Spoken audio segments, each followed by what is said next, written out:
सारे male partner मुझे mail कर चुके हैं कि मैम आप ये मुझे बताइए कि हमारे फीमेल पार्टनर को जोश कब आता है। कौन सा वक्त ऐसा होता है जहाँ पे फीमेल पार्टनर सबसे ज़्यादा जोश को महसूस करती है, सबसे ज़्यादा उत्तेजित होती है, सबसे ज़्यादा उत्तेजक महसूस करती है, वो टाइम कौन सा होता है। देखिए, एज अ फीमेल हम इस चीज़ को बहुत बारीकी से महसूस कर सकते हैं। इसके अलावा मैं जो भी चीज़ इस वीडियो में आज बताने वाली हूँ वो आपको बहुत ही काम में आने वाली है, तो वीडियो को अंत तक ज़रूर देखिएगा। देखिए, कुदरत का ऐसा देन है जहाँ पे फीमेल पार्टनर का पीरियड जब आता है उस टाइम पे फीमेल पार्टनर की बॉडी में एस्ट्रोजन लेवल बहुत ही हाई होता है और उस टाइम से ही ऑलमोस्ट आप बोल सकते हो कि फीमेल के बॉडी में उत्तेजना बढ़ने की जो प्रक्रिया है, जो मैकेनिज्म है ना, वो बढ़ना शुरू होता है, तैयार होना शुरू होता है। और एक टाइम ऐसा आता है जहाँ पे फीमेल पार्टनर की जो उत्तेजना लेवल है, जो डिज़ायर है, वो बहुत ही हाई लेवल पे होती है और वो होता है ओवुलेशन का टाइम। बहुत सारे मेल पार्टनर आज भी ओवुलेशन के बारे में अच्छे से नहीं समझ पाते, ये ओवुलेशन पीरियड कब होता है। ये ओवुलेशन पीरियड वो है जो आपके लिए खतरनाक साबित हो सकता है अगर आप अपनी वाइफ को प्रेग्नेंट नहीं करना चाहते, या फिर वो आइडियल टाइम होता है जब अपनी वाइफ को प्रेग्नेंट करना चाहते हो।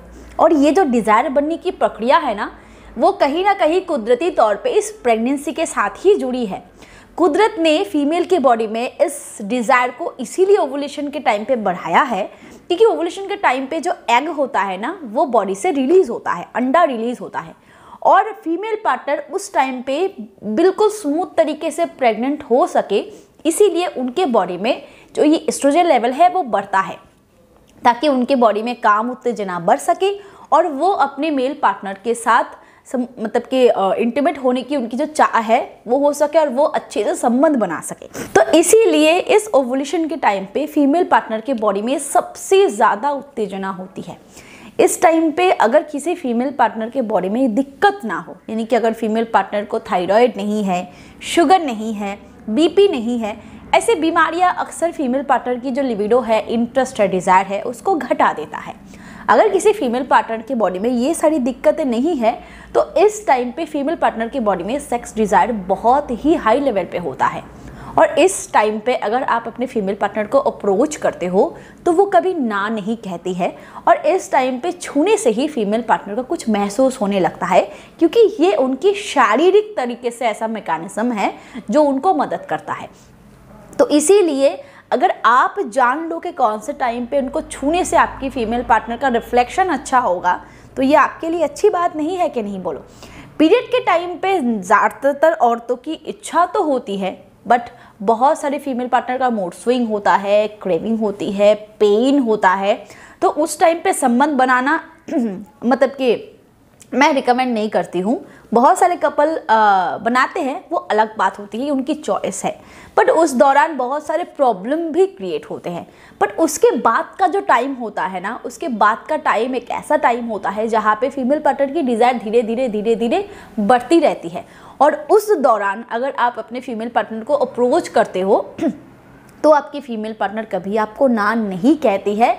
वीडियो को आगे बढ़ाने से पहले मैं आपको एक प्रोडक्ट के बारे में बताना चाहूँगी। अगर आप संबंध बनाने के बीचों बीच ही ढीलेपन को महसूस कर रहे हो या फिर संबंध बनाने से पहले ही आपका ढीला हो जा रहा है या फिर उतना हार्ड नहीं हो रहा है जितना अंदर डालने के लिए ज़रूरी होता है, तो इसका मतलब है कि आपके बॉडी में ईडी की शिकायत हो रही है और आपकी बॉडी में उतना ब्लड फ्लो नहीं हो रहा है, आपके प्राइवेट पार्ट में नहीं हो रहा है जितना ज़रूरी है। इसको के लिए आप मिस्टर्स बोर फर्नमैन का इस्तेमाल कर सकते हो। ये कई सालों से इस पर काम कर रहा है। इसमें लिविजा और सफ़ेद मूसली है। लिविजा जो है वो एक हर्बल पेटेंटेड मॉलिक्यूल है जो आम और अनार के एक्सट्रैक्ट से बनाए गए हैं, जिसका मेन काम है आपके बॉडी में ब्लड फ्लो को इंक्रीज करना, जिसके कमी की वजह से ही आपको ढीलेपन की शिकायत हो रही है। और साथ ही साथ इसमें सफ़ेद मूसली भी है जो तेज़ी से आपकी बॉडी में टेस्टोस्टेरोन को बढ़ाता है। अब जब टेस्टोस्टेरोन बढ़ेगा तो नेचुरली आपकी लिबिडो भी इंक्रीज होगी, नेचुरली जो डिज़ायर की प्रॉब्लम है वो भी क्योर होगी, आपकी बॉडी में स्पर्म काउंट भी इंक्रीज होगा और ईडी की प्रॉब्लम में भी ये काफ़ी अच्छे तरीके से रिजल्ट देता है। और इसके साथ आप एनहांस फॉर मेन से अपने प्राइवेट पार्ट की मसाज करो, क्योंकि इससे मसाज से आपके प्राइवेट पार्ट की जो ब्लड वेजल्स है वो रिपेयर होती है और जो हाइपर सेंसिटिविटी है वो भी रिड्यूस होती है कि इसमें एलर्जिनाइन और क्लोव ऑयल होता है जो इसमें काम करता है। तो अगर आप एक स्मूथ फिजिकल रिलेशन चाहते हो तो आप इस कॉम्बो का इस्तेमाल कर सकते हो। इसको ऑर्डर करने के लिए डिस्क्रिप्शन बॉक्स में दिए गए लिंक पर क्लिक करके इसको ऑर्डर कर सकते हो। अदरवाइज स्क्रीन पे नंबर है, उस पर कॉल करके भी आप इसको ऑर्डर कर सकते हो। और अगर आप एक स्पेशल डिस्काउंट चाहते हो तो इस कूपन कोड का इस्तेमाल कर सकते हो। इससे आपको 34% फ्लैट डिस्काउंट मिल जाएगा। Thank you. चलिए आगे बढ़ते हैं वीडियो की तरफ। पर ध्यान रखने की वाली बात यह है कि फीमेल पार्टनर मेल पार्टनर की तरह शारीरिक तौर से नहीं सोचती। भले ही उनके बॉडी में डिज़ायर बहुत ज़्यादा है, भले ही उनका मन करे, बट अगर उनके साथ आपका झगड़ा चल रहा है ना, तो आपके टच करने के बावजूद भी वो आपसे मुंह फेर लेगी। तो इसीलिए अगर आप अपनी फीमेल पार्टनर के साथ स्मूथ तरीके से फिजिकल रिलेशन में इन्वॉल्व होना चाहते हो, तो हमेशा कोशिश करें कि अपने फीमेल पार्टनर के साथ मेंटल अटैचमेंट अच्छी तरीके से रखने की। खास तौर से अगर आपकी सारी चीज़ें की बागडोर आपके फीमेल पार्टनर के हाथों में हो। ये फीमेल पार्टनर मेल पार्टनर की तरह नहीं सोचते हैं, उनका सेक्स डिज़ायर ऐसे नहीं क्रिएट होता है जैसा एक मेल पार्टनर का होता है। इसीलिए वो बहुत इमोशनल तरीके से हर चीज़ को सोचती है।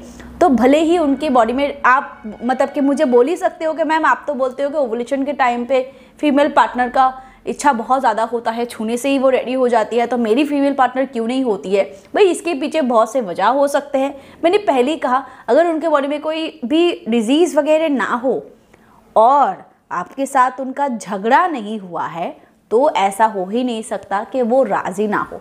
अनलेस कि वो थक चुकी है, कोई और प्रॉब्लम है, वो टेंशन में है किसी भी तरीके की, कुछ भी रीज़न हो सकता है, तो ये सब चीज़ें भी मैटर करती है। अदरवाइज़ अगर इनमें से कुछ भी नहीं है तो जाहिर सी बात है कि मैक्सिमम केस पे ही ऐसा होता है कि इस टाइम पे फीमेल पार्टनर बहुत ही आसानी से रेडी हो जाती है और उनको संतुष्टि भी बहुत अच्छी तरीके से मिलती है, क्योंकि उनकी बॉडी उनको 100% सपोर्ट करती है। और ऐसा टाइम होता है जो पीरियड आने वाला होता है ना, उस टाइम पे फीमेल पार्टनर के बॉडी से सेक्स डिज़ायर बहुत ही घट जाता है, जो पीरियड के लिए जिम्मेदार होता है। तो इसीलिए उस टाइम पे अगर आप अपनी फीमेल पार्टनर को टच करते हो तो जाहिर सी बात है रिजेक्शन के चांसेस ज़्यादा होंगे। तो आई होप मैं आपको अच्छे समझा पाई हूँ कि कौन सा टाइम टच करने के लिए है और कौन सा टाइम टच करने के लिए नहीं है। बट सारे फीमेल्स के लिए ये सारे मैकेनिज़्म नहीं होते। बहुत सारी फीमेल पार्टनर ना चाहते हुए भी अपने मेल पार्टनर को सपोर्ट कर देते हैं। ये सारी चीज़ें डिपेंड करती है कि दोनों के बीच बॉन्डिंग कैसा है, अंडरस्टैंडिंग कैसा है और एक दूसरे से कितना प्यार वो लोग करते हैं। वीडियो को पसंद आया हो तो लाइक करें, शेयर करें और ऐसे वीडियोस को देखने के लिए चैनल को सब्सक्राइब ज़रूर करें। Thank you, bye bye.